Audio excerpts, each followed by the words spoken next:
Hello everyone. So I am actually in production of a true new video, but I am going to be losing my computer for a while because it has to go into the shop, so that's just going to delay production even further. I haven't even finished recording everything I need for it yet.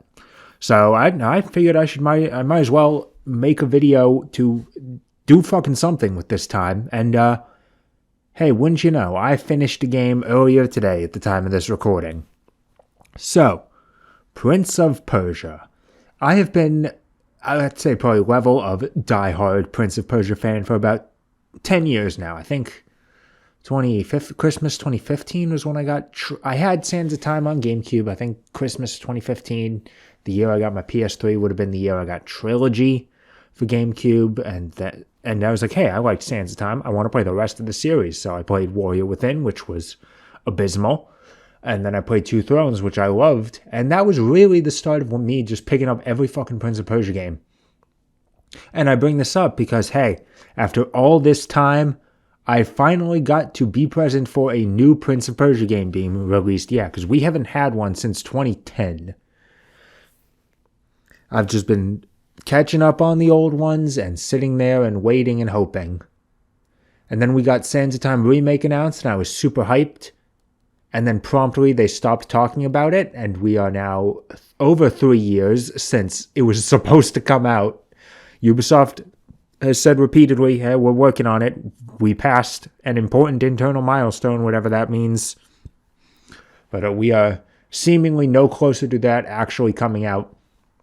But it's okay, because all of a sudden, out of nowhere, they just announced the Prince of Persia Lost Crown back in like August or September of last year. And I made a video reacting to the trailer. That was a big deal for me, not just because, hey, it's a new Prince of Persia game, but because it looked good.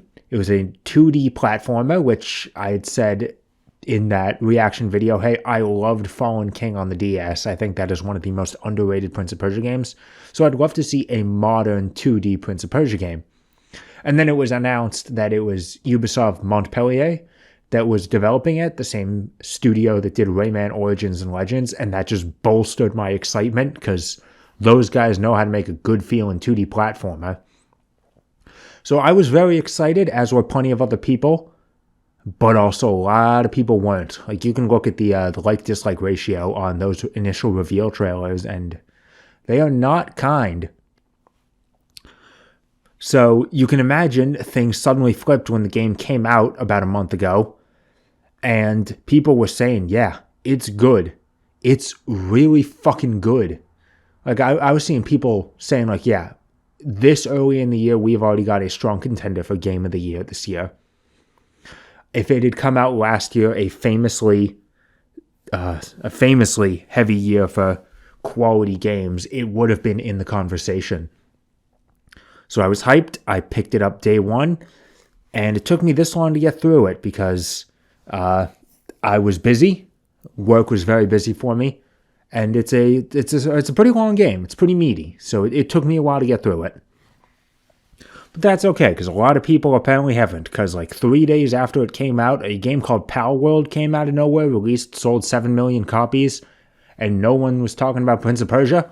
Stole all of its thunder, and then it got announced like Prince of Persia sold about 300,000 copies, which is okay. That's a decent number, but it's not great. I'm hoping it's a game that has a long tail that it seems like people are already mostly forgetting about Pal World.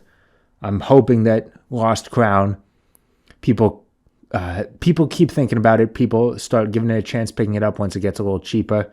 It's $50. I think that's a reasonable price for the content you're getting. But I saw plenty of people saying like it needs to be cheaper, even though Metroid Dread, I understand people complain about Metroid Dread, but that got away at $60. I think $50 for Prince of Persia is a fine enough level.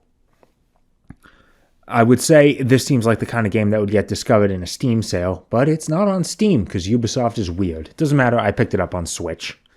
So I can at least confirm lowest common denominator does not matter what platform you play it on. It runs great on Switch. It runs great on any platform. Digital Foundry did a video saying like, yeah, It pretty much runs perfectly no matter what console you play it on. If you play it on Xbox Series X, it is like a locked 120 FPS. And that's pretty impressive. I noticed issues, don't get me wrong, but nothing that really hampered my enjoyment of the game. So we'll get into that. I'm going to mostly avoid spoilers for this discussion because, like I said, a lot of people seemingly have not played this game yet, so I don't want to spoil too much. The one thing I will say about initial reactions going in were a surprising number of people were upset. I'm surprised to find out even now that, oh, you're not playing as the prince, you're rescuing the prince. That's a betrayal of the core name of the game. It's like, well, first of all, there are a lot of Prince of Persia games where you're not playing as the prince. Like, the original game, the ending of the game is that you marry a princess and become a prince. And I think the only explanation I've got is so many people seemingly only associate Prince of Persia with the Sands of Time series, which is the only pure example of, the prince was born into royalty and he is just a noble-born prince, unless you're watching the movie, in which case he is adopted. And yeah, the 2008 game, that bitch ain't even a prince. There ain't even a prince in that game. Dude just calls himself Prince to be funny. At the very least, starting Lost Crown, I was like, okay, there is a Prince of Persia in this game. He is captured, and that is the reason that you are going on to this. The reason the game starts is because he is captured. So he's an important figure in terms of the plot structure. But then the story goes on and the title starts to have more and more meanings. There was a point where I was like, oh, that's Prince of Persia means something else. That's interesting. And then there was a point later that was like, oh, it means something else now too. And the subtitle Lost Crown all of a sudden was getting new meanings too. I was like, that is extremely clever, and I was very happy about that. So anyway, the game itself. The easiest way to describe it is it's a Metroidvania game. That's just the basic genre it belongs to. It has the movement of Rayman Legends, same team. They're just obviously using what very clearly worked in that game. The combat, I'd sort of made a joke to myself while I was playing it, like, it kind of feels a little bit like Devil May Cry, but I was like, that's kind of surface level. That's not, I'm giving this game a little too much credit. But no, the combat system has a surprising amount of depth to it. There's a training mode that you can do, like a fighting game, just to lab out combos. And like, that's pretty impressive. There's a bunch of shit I wasn't doing. It would actually be kind of fun to see. Like, you can find combo videos for Devil May Cry. I think it'd be kind of cool to see people chain together all the different moves you get. The Athra surges to try and make a really cool combo that would be completely worthless because bosses aren't going to get caught and stuff like that, and the regular enemy is going to die too quickly. But hey, rule of cool, who cares? And a visual style that the creators have outright said was inspired by the Spider-Verse movies, and I can definitely see that. Now, I could understand for big Prince of Persia fans that could be seen as a sort of a departure from the games. Like, there's obviously always fantastical elements in these games. Magic is always a thing that exists. But they're generally pretty grounded in terms of their tone. This one just goes straight out, we want to be cool. We are just going to do some really fun shit. And yeah, it definitely feels very different from prior Prince of Persia games. But we have the advantage of this being a completely new continuity, so it doesn't affect previous games. If the Sands of Time remake started doing stuff like this, it would feel more out of place. And two, bro, it's just cool. This is just stuff I love. So I'm not really complaining that I'm getting to see it. There were a couple parts of this game where I was like, that is quite possibly some of the coolest shit I've seen in a while. And the only thing that's taking it down is the music in this game is fine. It's got a good feel to it for the quiet stuff, which is a lot of the game. But when it needs to pick up in intensity and action, I feel it drops the ball.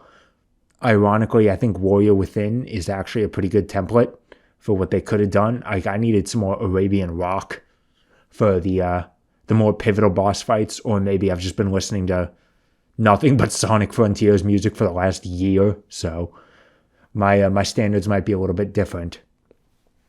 So anyway, that's the kind of game you're getting. And I'll just say right now, I'm not a Metroidvania guy. I've tried a couple Metroid games and I've never gotten into them. I've played Symphony of the Night and Portrait of Ruin over on the Castlevania side, and those are fine games, but I wouldn't call them masterpieces that I just love. Symphony of the Night more so. That is a good game. And outside of that, the only other Metroidvania games I can think of that I've played are some of the Shantae games. And hey, that's not a horrible thing. I liked Pirate's Curse. I liked Half Genie Hero. Seven Sirens wasn't that good, but whatever. That's 2 out of 3, or should I say 2 out of 5, because I didn't even bother to play the first 2, because I have a strong feeling I wouldn't like them anyway. So it's definitely not a genre that I'm into. Oh, I guess Mega Man ZX, but honestly, I feel kind of bad calling ZX a Metroidvania. It really is showing up to the party without an invitation, honestly. I'm not a huge fan of Metroidvania games, but it's not an immediate death curse. I'm willing to give a game a shot just to enjoy it, just to see if I would enjoy it. And I liked Prince of Persia Lost Crown. Like I said, the parts of it that are fun are very fun. I would have preferred it, though, if it was a linear game. Like, this team is clearly very talented. I want to see what they do in the future. I think the director said that, yeah, we'd love to work on a Zelda game. And yeah, I'd be down to see them work on potentially a Zelda 2 remake, although I would rather give that to Inti Creates, since they've been asking for it for years, but whatever. And yeah, if we got like a modern sequel to The Fallen King, like a game in that style that feels like The Lost Crown, that would be amazing. That'd be the dream right there. And so, in case you watched my Prince of Persia tier list video, where I ranked literally every Prince of Persia game, and you just want the quick answer 12 minutes in, I think exactly, on where I would put this game, I'm going to say A tier. Bottom of A tier, though. I don't know. It and Fallen King are kind of difficult. I prefer Fallen King's structure and story, but it does have issues that you do just kind of have to get used to. Lost Crown is a much easier game to just pick up, so that's worth something. I don't know. Those two are going to be wrestling it out for a little while. The one thing I can say is it's definitely no Two Thrones. So what holds back Lost Crown for me from just being perfect? And it really does all just come down to the Metroidvania part of it, okay? Like, for the most part, I don't mind it. I spent a lot of time in the game really exploring, filling out the map. Whenever I got a new upgrade, I'd get excited because this game has a really cool feature where you don't have to just remember where stuff is. You can make a mark on your map. You have a limited number of them, and it just takes a screenshot of the game where at that point puts it on your map, and you can look at it at any time to help you remember, okay, that's where that thing was. So if now I got this new power, I can just go to my map, look at the screenshot, and be like, oh, wait a minute, that new power would interact with that. Okay, so if I go back there now, I should be able to do it without having to scour the map to do like trial and error. Okay, was this where it was? Can I do it now? It's just a more convenient feature. And yeah, I think I did fill out a good chunk of the map. I don't really have a way to tell if I found every hidden area, but I definitely found all of the in-game maps, and I filled out all of the map that they tell you. So I explored a lot of it, and I was fine with that, but it took me like 20 hours to do. Like, that is a very long time for a 2D platformer, and I would have been okay with it being shorter. And that also would have saved me from what is without a doubt the biggest issue of this game. I recommend you play Prince of Persia The Lost Crown. It's a very fun game. Don't even bother trying to 100% it, okay? I didn't. I went in thinking, yeah, I'm going to. I want to do this. And then as I was like just about to reach the end game, like I see the final objective marker on the map. I know, like, all right, if I go there, the game is over. But so I want to get all of the items I missed. Well, this game has the same problem that Shantae and the Seven Sirens had, where it's this big, interconnected open world with this nice big map to look at and all these areas to explore. But if you want to actually find everything that's in it, yeah, good fucking luck. There's a good chunk of probably close to a dozen distinct areas in the game, and if you bring up the map and hover your cursor over it, it'll tell you there's this many Xerxes coins, there's this many treasure chests, there's this many spirited sand jars, and this many lore pieces, which are basically just like scans in Metroid Prime. They are just there to fill out world building. But as to exactly where they are, yeah, good luck. And I understand that's not exactly a unique thing. Obviously, I said Seven Sirens had the same problem. Pirate's Curse and Half Genie Hero also don't tell you anything on their maps, but I think those games get away with it because each area is independent. And they're completely non-connected, so it's much easier to explore. And I don't think any of the items were ever in the no, I guess they were in the dungeons themselves. I don't know. It's been a couple years since I played them.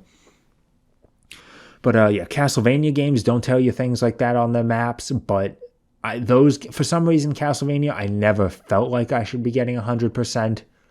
Because I think Symphony is the only one where, aside from Portrait of Ruin had one key item you had to get in order to do 100%. Symphony of the Night, it was just map completion, which, no one bothered doing because the ending doesn't fucking change. So, with Castlevania, I never felt like I should be getting 100%. This game, I really wanted to, but, listen, I'm not going to be going across this entire map again searching for items. I could bring up a guide online that tells me where everything is, sure, but if I'm just bringing that up now at endgame, I'm not going to know which ones I picked up already, so it would still be scouring the entire map. I would just have a better idea where to look.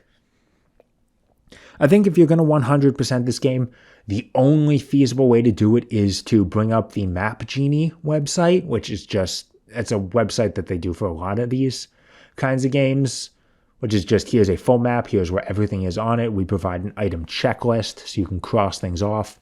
That's really the only feasible way to do it. I think if you're going to 100% the game, the best thing you should not 100% the game. I feel like a good middle ground is to just complete all the side quests, which I mostly did, except for the one that was bugged.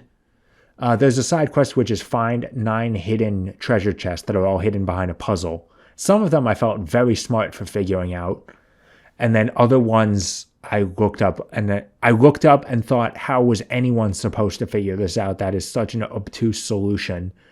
The statue puzzle, oh my god. There's this one where it's like, we gave you 4 statues and you have to put them all in the right place and have them facing in the right direction. But the wording on the hint is just so bad because it makes it sound like, first of all, it says there's an object hidden in a secret place. I don't know what that's talking about. There's nothing secretive about the room that it's in. The wording makes it sound like there's 2 medium-sized statues, because it says the medium statues, the smaller in the direction that is best, which also doesn't make any sense. But there are 4 statues, except 2 of the 2 that are the same size are the small ones, not the medium ones. And you're just supposed to know, oh, this one that isn't painted, that's like a fake statue, that doesn't count. You're just supposed to ignore that, and I'm never going to figure that out. There's this other one where you have to grab an enemy from a different part of the map that's nowhere nearby and just bring it into this room. And even knowing the solution, looking at them like, okay, these statues in the back look like this enemy, but those statues exist in plenty of other places in the game, so how was I supposed to know it was supposed to mean something here? And even if I did, why would I think to bring that enemy here? Either way, that getting those things is really annoying, but I ran into a glitch where it seemed to have forgotten that I picked one up. Like, I was going over the map and okay, I have 1 through 8 on my map, so I must have them all. And then I looked up and found there's 9. So I'm like, okay, what's the one I missed? This one up here? Okay, let me go over there. I remember doing this one. Why isn't it on my map anymore? I counted before 1 through 8. This should be here. But either way, I did the puzzle again. The treasure chest spawned again, opened. It remembered that I picked up the item, even though the chest didn't stay like all of the other ones did. But it didn't pop up on my map as being completed. So even when I found the one that I did actually miss and went to go cash in the side quest, it didn't count because that one wasn't on my map and it wasn't properly marked as completed. So I'm like, okay, I guess that's just a glitch that's preventing me from getting 100% in this game. Thanks, Ubisoft. There's a couple weird glitches like that with like map completion, because thankfully map completion doesn't matter. But obviously looking at the map and seeing there's a darkened area in a room, that's a good indication of, oh, I've never been there. But so many times it's just this tiny area with nothing in it. And I'm like, okay, why are you tricking me? First of all, I ran into several areas that are glitched out. Like I can walk right back and forth through this area and you're not filling it in on my map. And, I'm obviously not going to think that I had something there because it's just kind of in a weird place for that. I'm not going to think there was an item I'm missing, but it's just annoying that you can't let me fill it in, get true completionist or whatever. But also, like, what? If there isn't actually anything there, then why are you even bothering? Like, I feel like it should be, I walk into a room, it gets filled in on my map, or at least in like quadrants. Like I'm in this quadrant of the room. You can just fill it all in at once. You don't have to be too particular. And if there is no item there in that section that I haven't collected, then all right, just fill it in. And then you would see if an area is dark, then that's a clue that, oh, there is something there I haven't picked up. Because yeah, this map doesn't tell you anything about whether there's an item there. Like the Metroid games, they'll tell you if there's an item on this spot on your map, and then when you collect it, it changes. I think this game really could have used a feature like that, where the map gets easily filled in, but there'll be a marker on it that'll say, hey, there's an item here. And I understand that you can put those things on your map by yourself, but if I didn't notice that it was even there, then I'm obviously not going to put a marker there. That spot of the map is going to get filled in for some reason because there's this whole corner of the room I didn't look at that the game decided, we'll just fill that in for you. But this other corner that had nothing in it that, I just didn't jump to my death into the spikes to land in this one section of the room. Well, we're not going to fill that in. So it's just very inconsistent and annoying. I think it would just be better if it told you straight up on your map, hey, there's an item right here. You can pick it up if you want to, or if you don't really care, then sure, whatever. Then you can just ignore it. And then once you pick it up, it would just vanish. I think that's something this game really could use, at least as an option. And there's no reason for getting 100%. Like, I was looking it up at the end. Like, is this a game where you have to get 100% to get a true ending or whatever? And I guess I don't know for certain, but it doesn't seem like it. So there's no real reason to get 100%, but obviously it's just kind of going to bother me that I never did. So if you're going to play this game, I recommend just doing as much as you're comfortable with, all right? Don't feel like you have to go for 100%. That's really the biggest thing. And other than that, like, yeah, the stuff in here is fun. I understand not wanting to do some of the challenges because the one area where this game really does... Okay, movement in this game is good. It feels very fluid. You have a lot of options. They can chain together very well. But because it's just an open world that you're just supposed to run around and explore, a lot of it doesn't take advantage of that. Now, of course, the one easy way that they have to do it is you complete this tough platforming challenge and you open up a shortcut that now you're just going to be doing no matter what. The big place that they get use out of it is Xerxes coins, which are basically the same thing as those coins from Rayman Legends, where you have to pick them up and hold on to them for a while before they're actually banked. In this game, it's you have to touch solid ground before they actually count as collected. And those are fun because it's an excuse for them to just have a very tough platforming challenge, and they make great use of the powers you get. They chain together very well. You have to think ahead and be like, okay, I have to use this move here, chain it together like this to get around this. And it is super fun. It's definitely, it is the best platforming challenges the series has ever had. It reminds me a lot of the HD and PSP versions of Forgotten Sands, the way that they utilize their powers like that, but this one gets to go even further because it just feels nicer. And I wish there was more stuff like that. And you can't really do that in a Metroidvania game. A linear platformer with set stages, you can just have these tough platforming challenges. And I think that would end up working out a lot better. But I can definitely see people that are more there for the Metroidvania enjoying Lost Crown that wouldn't enjoy being pushed like that with very tight platforming, and they're just here for the exploration. And of course, the game itself can accommodate for stuff like that. You don't have to go for challenges like that. You can customize your difficulty to turn off environmental damage, so it's just, I get as many tries at this as I need. You basically already do, because if you fall into spikes, you get respawned at a piece of flat ground. It's not super consistent. Like sometimes I've been put really far back, and other times they'll actually push me ahead. So it's kind of weird. But you can change the difficulty in terms of combat. And I was worried I was going to have to do that because I played the demo before this came out, and I was like, this is really hard. Like, I'm taking a lot of damage, and I was worried, like, okay, am I just going to have to customize my difficulty to be basically normal, but just turn down enemy damage? And thankfully, I didn't have to. The one thing you really do got to figure out is parrying. The demo actually does a very poor job at explaining it. Like, it tells me, yep, you have a dodge and you have a parry. And I was like, okay. Honestly, I just kind of prefer using parry, so I'm going to try that. The demo does not tell you, oh, you have to be facing in the correct direction. You also can't parry attacks with a red flash. I'm like, okay, that kind of would have been nice to know because I was making a lot of mistakes parrying, and I just thought the timing was super tight. But no, once I actually figured out what it was they were trying to, how it was supposed to work, I got a lot better at it. And it creates a fun, tricky back and forth that reminds me a little bit of the original Prince of Persia, but with a lot more nuance and depth to it. And that's really cool. And it really makes some of the boss fights really intense because there's a lot of attacks that you can't parry and you have to carefully dodge out of the way. There's attacks that you can parry, but they come out really quickly and you're not sure the timing, so you take the loss in terms of easily being able to counterattack just to avoid damage. And then you see a yellow flash, which initiates a cutscene. With basic enemies, it's an insta-kill. With bosses, you just get a cool cinematic that deals a good chunk of damage.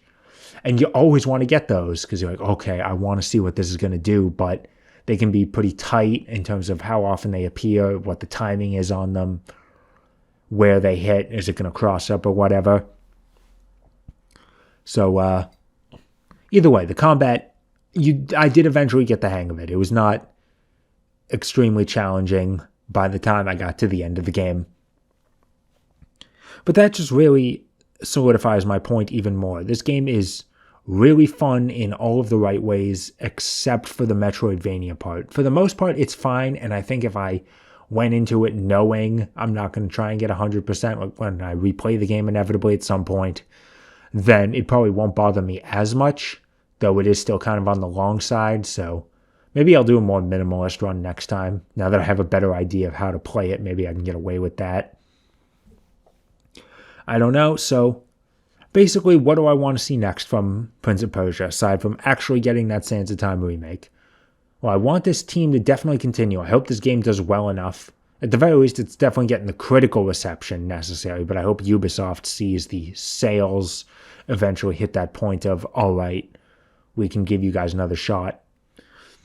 Though I assume that they probably would continue on with what they know.